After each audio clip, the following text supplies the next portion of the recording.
तलाश में उसकी जाने कितनी मुसाफतों के अजाब झीले, अज़ियतों के पहाड़ काटे,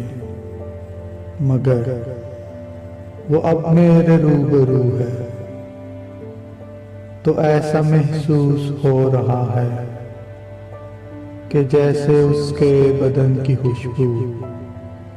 मेरी तमन्ना के रास्ते में